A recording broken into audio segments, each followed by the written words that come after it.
Assalamualaikum warahmatullahi wabarakatuh. Waalaikumsalam warahmatullahi wabarakatuh. Puja dan puji syukur kita panjatkan kehadirat Allah Subhanahu wa Ta'ala.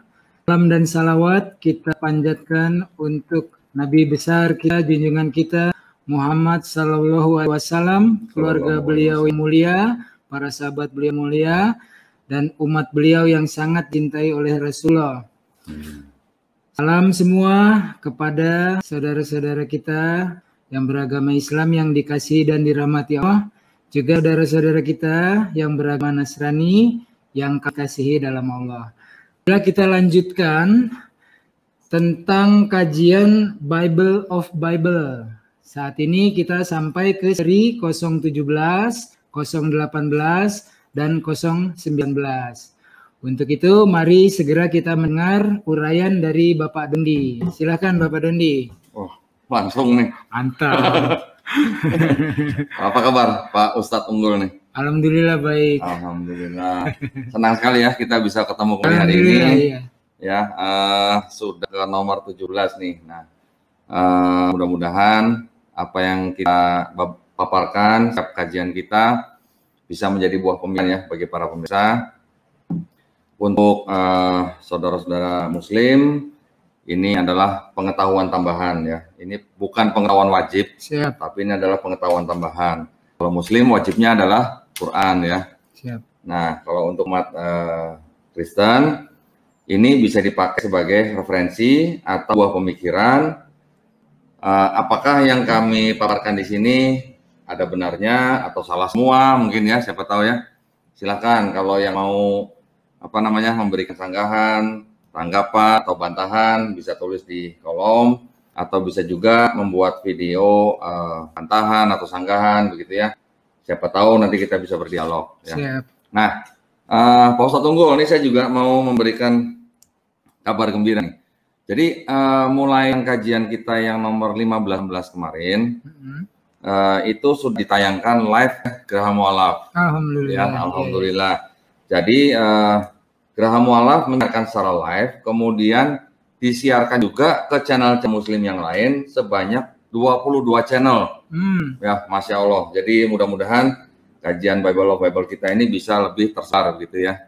Nah, jadi dalam kesempatan ini kami juga ingin mengucapkan terima kasih buat Geraha Mu'alaf yang sudah memberikan fasilitas buat kajian kita sehingga kajian ini bisa tersebar lebih luas lagi. Dan pada kesempatan yang baik juga kami juga ingin menghimbau kepada para pemirsa yang ingin menyisihkan rezekinya sebagai zakat, sedekah, infak, bisa mentransfer ke rekening Bank Syariah Mandiri di nomor rekening kode bank 451/88889995 atas nama Yayasan Pembina Mu'alaf atau HIT ya. Dan juga bagi para pemirsa nih Pak Ustadz, ini juga kabar gembira ya bagi para pemirsa yang ingin dalam tanda kutip menabung untuk akhirat ya.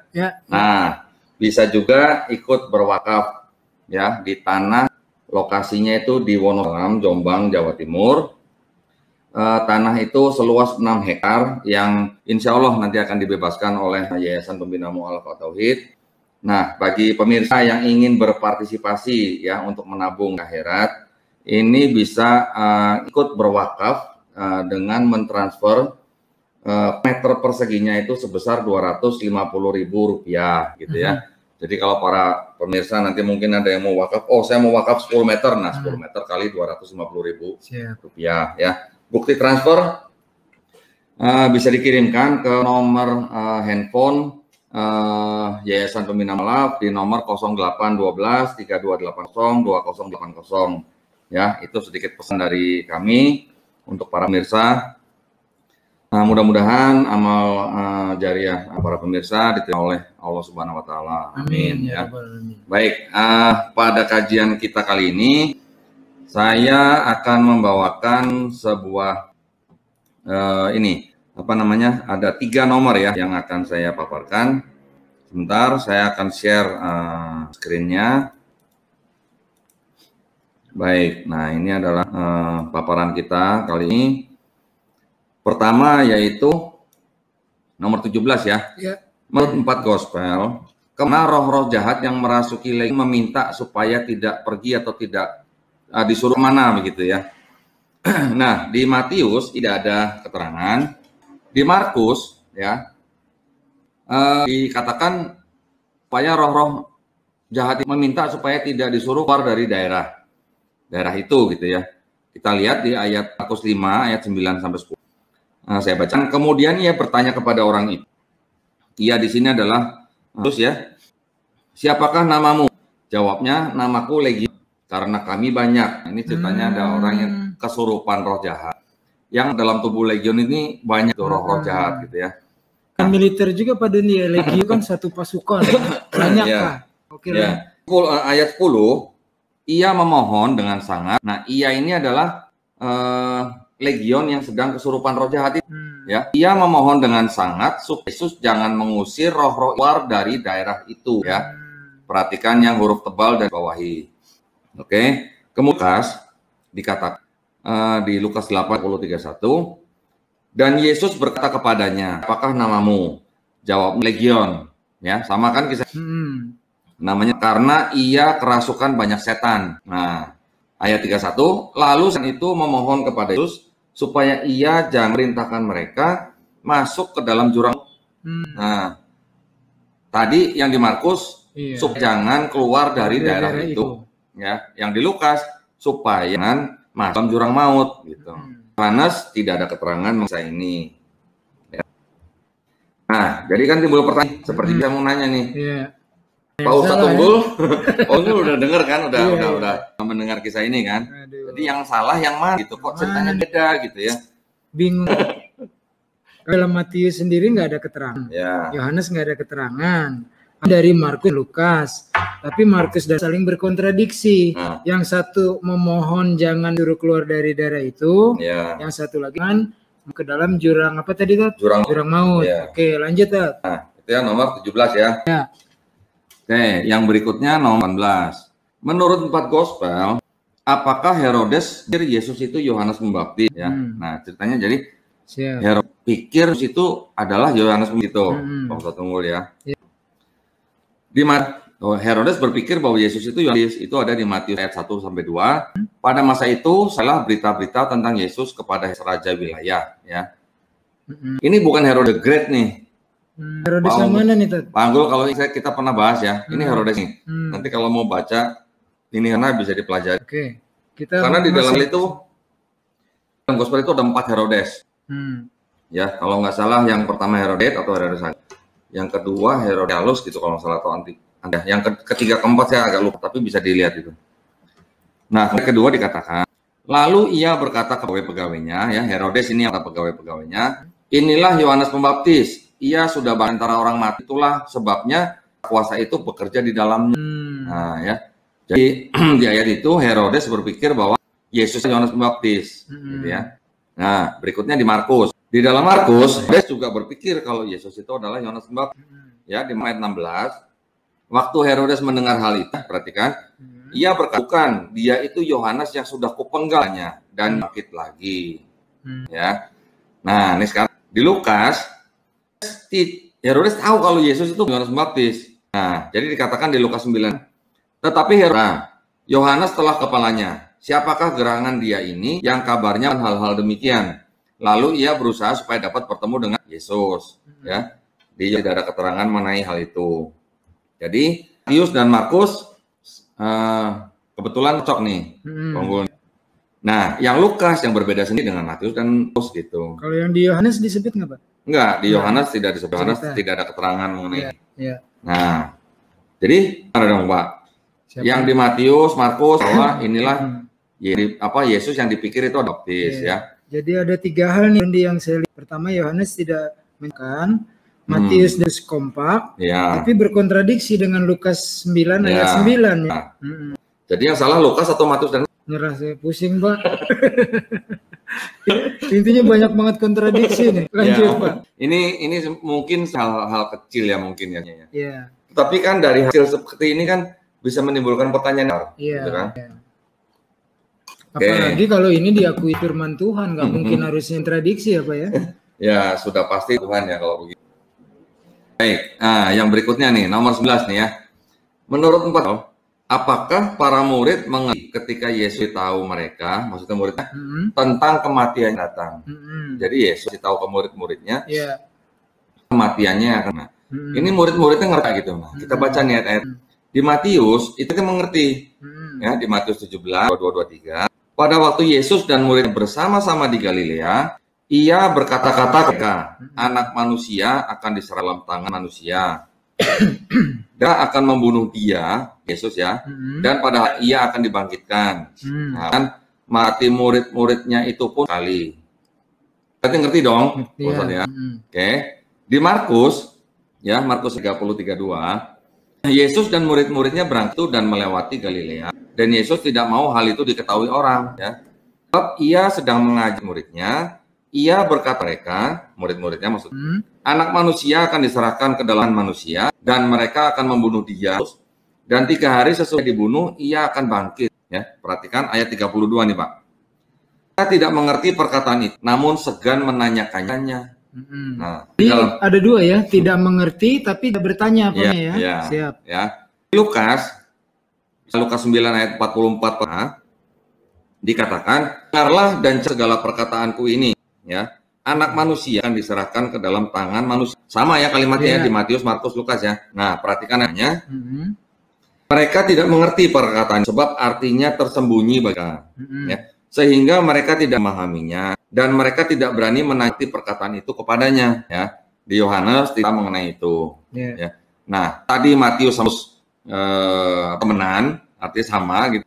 Terus berbeda dengan Lukas. Ini yang sejalan itu Lukas. Terus di Matius beda gitu.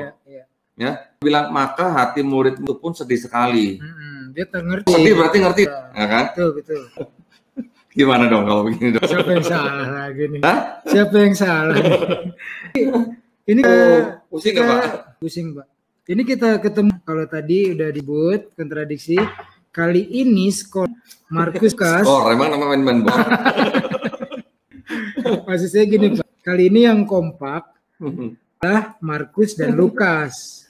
Yaitu kalau saya ambil kesimpulannya, para murid tidak mengerti, tapi tidak juga nanya gitu loh. Yang satu tidak menanyakan, yang satu tidak berani bertanya. Maksudmu apa sih Yesus dengan kalimatmu gitu. Tetapi di dalam Matius, murid-muridnya mengerti, karena dibuktikan dengan mereka bersedih, takut kehilangan atau akan kehilangan Yesus kan bersedih. Kalau nggak ngerti nggak sedih dong. Nggak sedih, santai aja cuek ya kan.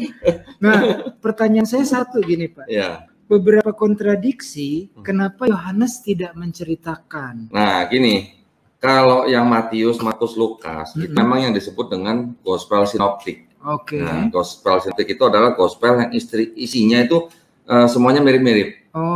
Kenapa mirip-mirip? Karena ternyata Matius dan Lukas itu menyadur di Markus. Makanya mirip ya. Makanya mirip. Paham. Jadi Matius dan Lukas menyadur dari Markus, ya, kemudian berimprovisasi, gitu. Jadi banyak juga ayat-ayat di Markus yang dikutip oleh Matius dan Lukas, kemudian ditambah-tambahin gitu. Nah, nanti mungkin akan saya bawakan kajian khusus ya mengenai itu ya. Nah, sejarahnya juga bagaimana Markus ditulis tahun berapa, ya. Saya sudah pernah jelaskan juga. Markus itu menurut ahli Perjanjian Baru dipercaya adalah sebagai gospel yang pertama kali ditulis nih. Ya, ditulis kira-kira tahun 65 Masehi.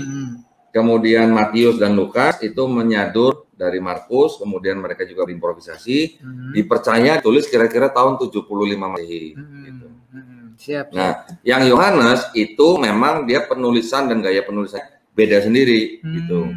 Yohanes ditulis kira-kira saya tahun 95 Masehi, gitu Pak Ustadz. Tapi keempat gospel ini jauh sesudah Yesus wafat kira-kira. Nah, kalau Yesus kan dipercaya atau di gospel itu diceritakan kan disalib dan dia diangkat ke surga kan pada umur 33 tahun. 33 ya. Tahun. Kalau anggap aja bener kalau Yesus lahir tahun 1 Masehi ya. Ya, 1 Masehi tambah 33. Terus tadi kan Markus ditulis tahun 65 Masehi. Berarti ada jarak dari 33 ke 65. Berapa tuh? 32 tahun kan? Nah, berarti ada cerita yang beredar di masyarakat selama 32 tahun yang baru kemudian dituliskan. Nah, Dan semuanya itu dituliskan dalam bahasa Yunani. Menurut gereja Katolik. Yesus sendiri saat beliau hidup bahasa apa, Tat? Nah, percaya Yesus itu berbicara dalam bahasa Aramaik, Aramaik itu. Nah, Gospel itu sendiri ditulis dalam bahasa Yunani, berdasarkan dari dokumen-dokumen yang paling lama atau yang paling pertama kali ditemukan, itu ditulis dalam bahasa Yunani. Gitu. Jadi bisa kita ambil kesimpulan nih pemirsa, Yesus saat itu berbahasa Aramaik, 32 tahun sesudah beliau wafat, lalu ditulis dalam bahasa Ibrani. Lalu bahasa Yunani, maaf. Yesus berbahasa Aramaik selama hidupnya, kemudian setelah wafat 32 tahun kemudian ditulis Gospel dalam bahasa Yunani. Jadi ini ya. Juga ini Pak Ustadz, dipercaya bahwa tulisan-tulisan dalam bahasa Yunani itu, walaupun pada saat itu daerah Palestina itu kan berada di bawah penjajahan bangsa Romawi, ya kan. Sedangkan bahasa Yunani itu adalah dipercaya sebagai bahasa karena namanya dijajah, otomatis kan dipakai kan. Tetapi dari gaya tulisan itu dipercaya nih oleh ahli-ahli Perjanjian Baru sendiri bahwa yang menulis itu tidak mungkin seorang nelayan gitu. Ya kalau nelayan atau tidak kan mungkin seorang yang pandai lah ya secara akademis ya. Iya, jadi yang menulis itu dipercaya adalah orang-orang yang berpendidikan begitu. Contoh kan lihat kan murid-murid Yesus itu adalah rata-rata kan adalah nelayan. Tidak mungkin gitu sang nelayan bisa menulis dengan gaya bahasa Yunani seperti itu gitu. Apalagi bahasa asing kan. Apalagi bahasa asing. Kira-kira gitulah. Sedikit beda ya dengan pewahyuan Al-Quran kepada Nabi Muhammad berbahasa Arab. Lalu dituliskan, Nabi Muhammad kan setiap wahyu turun memerintahkan sahabat menulis. Nabi Muhammad masih hidup. Jadi kalau sahabat itu salah tulis tentu akan dikoreksi langsung. Karena kan dicek kan. Pada saat itu juga enggak setelah Nabi Muhammad wafat baru ditulis kan enggak. Kalau hadis tetapi kita bicara Al-Quran firman Allah betul. Oke Ustadz, silakan lanjut. Oke, nah ini sebelum kita akhiri kajian kita kali ini, saya seperti biasa Oh ya bonus janji. Kan janji tiap saya datang ada bonusnya. Silakan. Kan yang kajian kita sebelumnya bonus kan ya? Ya siap. Ini juga harus lah tiap kajian. Ada. Nggak enak nggak pakai bonus. Oke, ini sekarang saya kasih bonus mengenai terjemahan saya share dulu sebentar. Oke, sebentar. Nah, ini dia. Oke. Ini saya seperti biasa berikan mengenai bahan terjemahan di dalam Bible. Kita lihat di Ulangan 33 Versi KJV kalau orang Inggris ngomongnya KJV. King James Version dikatakan and the Lord came from and rose up fire am. He shot forth from Mount Paran and he came, perhatikan, 10,000 saints, 10.000 orang kudus. 10,000 berapa? 10? Oh, belum berubah ya? Belum. Nanti 10.000 masih bukan puluhan ribu, 10.000. 10,000 loh ini Oke. From his right hand very low for them. Jelas ya? Tolong perhatikan yang saya beri kotak kuning Kita lihat di versi yang ini Lembaga Alkitab Indonesia nih, versi BIS bahasa Indonesia sehari-hari. Datang dari Gunung Sinai. Ia terbit di atas Edom, Mesir sama ya Pak ya. Laksana matahari dan Gunung Paran inari umatnya. Ia disertai 10 malaikat, api menyala di sebelah kanannya. Di sini kata ada 10.000 dan ada kata malaikat 10.000 tadi sama kan? 10,000 sama kan? Tapi yang tadi the saints kudus Nah, saints kan orang kudus kan? Iya. Di sini 10.000 malaikat. Kok beda gitu tuh? Tahu tanya yang bikin kan? Pusing ya? Saya cuma nyampein aja ini. Iya. Tadi kan son of saints, kudus kan? Di versi BIS bahasa sehari-hari dikatakan 10.000 malaikat. Beda kan? Beda, definisinya sama the angels beda ya tadi ya. Sekarang kita lihat di versi TB yang baru Berkatalah ia datang dari Sinai kepada mereka dari Sir. Ia tampak bersinar dari pegunungan dan di tengah-tengah, perhatikan, puluhan ribu orang yang kudus. Sebelah kanannya tampak kepada mereka api yang di KJV bilang 10,000 BIS 10.000. Terjemahan baru puluhan ribu. Beda 10.000 sama puluhan ribu beda. Beda ya? Puluhan ribu kan saya bisa 20.000, 30.000. Iya. Tapi kalau 10, satu nolnya 3 kali. Beda. Lanjut. Yang salah yang mana? Saya nyerah kalau ditanya salah. Ntar saya kalau bilang yang salah tes. Dan ini protes semua. Ini bukti bahwa KJV itu menerjemahkan dari 2 naskah yang berbeda. Oke. Nah, di versi lain kita bisa CEV. The from Mount Sinai gave light to his people, and his glory was shining on Paran. Thousands of his warriors were with him, and fire was his right hand. Misalkan thousands of his warriors. Warrior sama saint sama nggak? Beda lah, kalau orang suci, warrior kan lah petempur, peperang, pejuang. Beda ya? Beda. Kok bisa beda? Kan tanya di pertanyaan salah. Kita bingung yang mana. Dan ini dikatakan so. Thousands, ya, bukan so. Nah, jadi ada beda ya. Thousands sama apa lagi tuh tadi? Ya, thousands. Berarti kalau thousands sama dengan terjemahan baru, puluhan ribu. Oh ya, tapi bedanya menjadi warrior sama warriors. Nah, itu beda ya. KJV sama LAI, 10,000-nya sama, tapi yang KJV saints orang kudus. Di BIS bilangnya apa? Malaikat, angels. Iya. Terus kemudian satu lagi versi, di versi B, ya. JNB itu, ya saya juga lupa nih sebentar.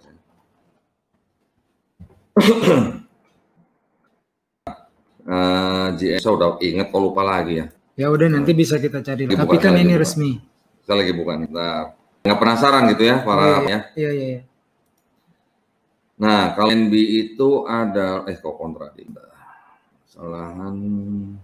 Ini GNB itu good Bible. Aduh, lupa terus ya versinya. Ini gampang bener karena saking banyaknya versi, Pak Ustadz. Jadi kita juga tambah pusing ini. Jadi pusing tambah lagi nih versi-versinya nih. CEV tadi Contemporary English Version. CEV oke. Ya, DRV Duo Rhymes Bible. ESV English Standard Version.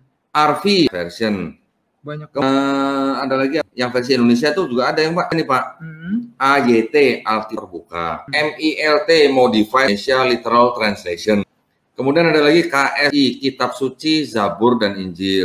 Nah, pusing banyak banget. Tapi dari semua versi bisa disimpulkan merujuk kepada 2 sumber yang berbeda ya. Iya, betul. Nah, ini saya bacakan ini. Ya. The Lord from Mount Sinai, he rose the sun over Edom and showed his people from Paran. Ya, kan nih. 10,000 angels. Ya. Angels were with him, a flaming fire right hand. Di GNB ini mirip dengan yang BIS, yang BIS.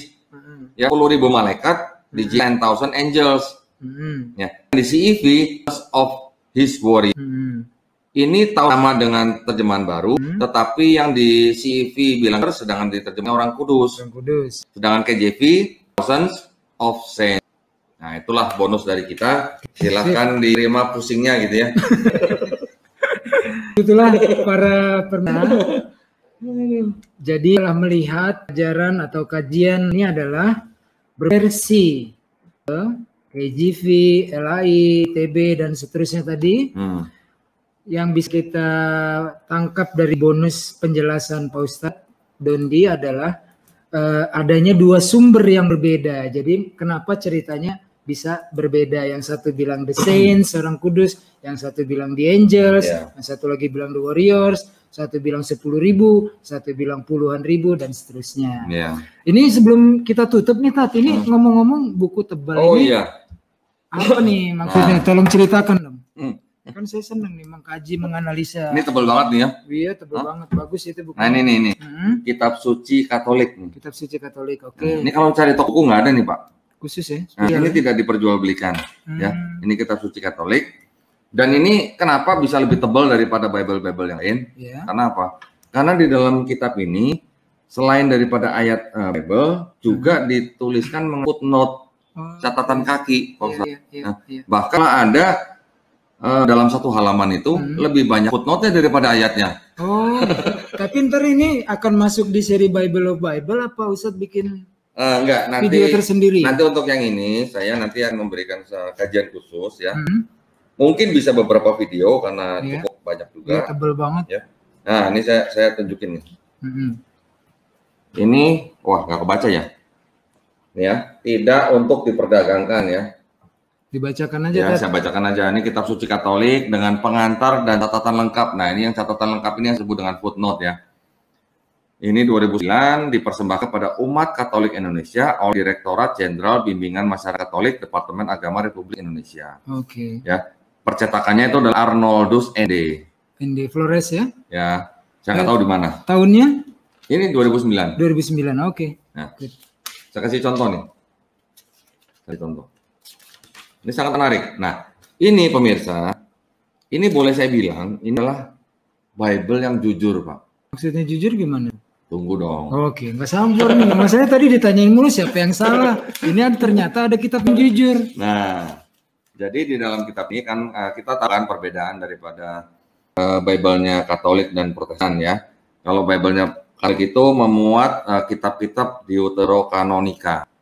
Ya, ada beberapa kitab Tobit, Makabe, kemudian beberapa tambahan Esther, tambahan Daniel seperti itu. Ada 7 kitab yang berbeda dengan kitab yang pakai oleh Kristen Protestan. Nah, Kristen Protestan itu dari mana? Ya dari sini sebenarnya. Cuman yang 7 kitab itu tadi tidak diakui. Gitu, ya. Ini contoh nih saya kasih lihat nih. Ya, kelihatan nggak ya? Ini yang segini nih ayat nih, Ustaz nih. Ayatnya cuma segini sedikit nih. Ya, ini ayatnya nih. Footnote-nya banyak menjelaskan. Ini footnote-nya nih, segini banyak nih. Coba lihat. Ya. Ayatnya cuma segini. Ada berapa ayat nih? Cuma 10 ayat nih. Tapi footnote-nya nih, lihat. Iya. Hampir 2/3 halaman ya footnote-nya. 2/3 halaman. Siap. Ayatnya cuma segini, sepertiga. Ini footnote-nya. Jadi ini menjelaskan daripada ayatnya gitu. Nah, nanti kita akan bisa melihat ya di ayat-ayat yang nanti akan kita jabarkan apa yang ditulis dalam footnote ini, Pak. Oke, nanti ya di program selanjutnya. Ya, nanti yang ditulis di dalam sini akan saya bacakan. Dan itu saya bilang jujur gitu. Karena dia menulis apa adanya. Gitu, ya. Mau contoh nggak? Nggak usah ya? Nggak usah deh, buat nanti aja berikutnya supaya nggak kepanjangan video kita nih. Iya. Ya kan? Nggak usah ya. Nanti kita buat kajian khusus aja ya untuk ini ya. Iya. Oke. Jadi begitu pemirsa. Ini adalah saya bilang kitab suci Katolik atau saya bilang nih Bible yang jujur. Alkitab jujur lah gitulah. Jadi nanti saya akan ungkapkan kejujuran daripada menyusun Bible ini yang mana mereka mengomentari tiap ayat-ayat yang ada di dalam Bible ini, Pak. Oke. Ya. Siap. Oke lah, nanti aja lah itu mah. Oke. Ya. Ada lagi nggak yang mau Ustadz sampaikan kepada saya dan pemirsa? Kalau nggak, saya tutup. Sementara itu dulu ya, kita cukupkan sampai di sini. Dan sebelum kita tutup, saya tidak lupa ingin sekali lagi mengucapkan terima kasih kepada Gerakan Mu'alaf ya. Sudah bisa memfasilitasi sehingga kajian Bible Open bisa disiarkan di 22 channel Muslim lainnya. Mudah-mudahan lebih luas lagi jangkauannya untuk para pemirsa di Indonesia, bahkan bisa ke Malaysia. Yang 22 channel itu salah satunya kalau nggak salah ada satu channel Muslim di Malaysia. Ya. Saudara-saudara kita di Malaysia bisa nonton ya, langsung live ya. Dan penonton atau pemirsanya Gerakan Mu'alaf itu bukan cuma dari Indonesia dan Malaysia aja loh. Dari mana aja tuh? Sampai ke Amerika loh. Benar, sampai ke Amerika. Ya kan zaman sekarang udah YouTube seluruh dunia. Iya. Nah, sebentar, minum dulu Ya. Nah, sebelum kita tutup, Ustadz, sekali lagi saya mengucapkan terima kasih buat channel Gerakan Mu'alaf yang sudah memfasilitasi kajian kita sehingga bisa disiarkan langsung oleh 20 channel Muslim yang lain gitu ya. Dan tidak lupa saya juga ingin mengingatkan kembali para pemirsa yang ingin menyisihkan rezekinya sebagai zakat, sedekah, infak bisa menyalurkan ke rekening Syariah Mandiri dengan nomor rekening 451 11 kode bank 451, nomor rekeningnya 11 88 88 99 95 atas nama Yayasan Pembina Mu'alaf at-Tauhid, dan bukti transfer bisa dikirimkan ke nomor 0812 3280 2080 ya. Dan satu lagi terakhir, bagi para pemirsa yang ingin berpartisipasi ya atau menabung di akhirat ya untuk ikut berpartisipasi dengan wakaf di tanah yang berlokasi di Jombang, di Wonosalam, di Wonosalam, daerah Jombang, Jawa Timur, di mana di tanah itu nanti Pak Ustadz akan dibangun pondok pesantren dan pembinaan mu'alaf gitu ya. Jadi mu'alaf-mu'alaf yang yang mungkin terbuang atau mungkin terlunta-lunta begitu, itu bisa ditampung di situ, kita berikan pendidikan Dan juga kita berikan pelatihan kerja. Oke. Gitu. Biar bisa mandiri Ya, mereka tadi. ya. Kita berikan pelatihan kerja supaya nanti diharapkan setelah mereka kembali ke masyarakat, mereka sudah mempunyai paling tidak modal untuk bisa melakukan sesuatu supaya bisa mandiri begitu. Wakaf itu bisa dilakukan dengan harga per perseginya 250.000. Silakan sesuai dengan kemampuan para pemirsa, bisa mengirimkan juga ke nomor rekening yang tadi saya sebut dan konfirmasi ke nomor handphone yang tadi juga saya sebut. Demikian yang bisa saya sampaikan, Pak Ustadz. Mudah-mudahan bisa menjadi barokah bagi para pemirsa, begitu ya. Begitu kira-kira, Pak Ustadz, silakan. Ya, saya nggak akan lama-lama, Pak Ustadz, menutup ini karena tadi disebut disiarkan juga di Malaysia. Assalamualaikum warahmatullahi wabarakatuh, saudara-saudara kita yang di Malaysia. Senang sekali kita bertetangga, bersatu, tidak hanya satu rumpun tapi juga satu akidah. Amin. Dan untuk para pemirsa, terutama yang mempelajari agama Islam, menjadi mualaf, jangan takut. Silahkan bertanya kepada Geraha Mualaf, diterima dengan tangan terbuka. Dan nanti insya Allah kalau tempat itu sudah jadi, para mualaf ini tidak hanya dibantu untuk menjadi mandiri, tetapi juga mempelajari Islam lebih dalam sehingga makin mantap hatinya. Dengan demikian mereka akan menjadi insan yang mandiri, beriman dan bertakwa. Pada ujung acara ini saya Unggul Sudrajat beserta Ustadz Dondi mengucapkan terima kasih kepada Geraha Mualaf dan semua para pemirsa. Untuk pemirsa Muslim kami ingatkan lagi, kita dilarang oleh Al-Quran dan Nabi besar kita Muhammad SAW menghujat agama lain, sesembahan lain, memaki. Tidak, orang Islam tidak seperti itu. Orang Islam itu akademis, sifatnya mereka berdakwah, bukan mencaci maki. Jadi tinggalkan kata-kata cacian dan kata makian. Mari kita berpikir secara akademis, seperti yang telah dikaji bersama dari seri 01 sampai sekarang ini 019. Demikianlah kami mengucapkan banyak terima kasih. Alhamdulillah. Dan ucapan salam kepada kami, saudara kami juga yang beragama Nasrani. Kami mencintai Anda, bukan untuk menghujat atau menghakimi. Inilah forum akademis, forum yang tidak asal-asalan. Ada nas dan dalilnya, ada juga dibuka forum akademis. Silahkan kalian bertanya, mohon dengan cara yang santun dan adab. Karena kita mencari permusuhan, tapi kita mengkaji secara akademis. Baik, demikian ya Pak Dondi. Wassalamualaikum warahmatullahi wabarakatuh. Waalaikumsalam warahmatullahi wabarakatuh.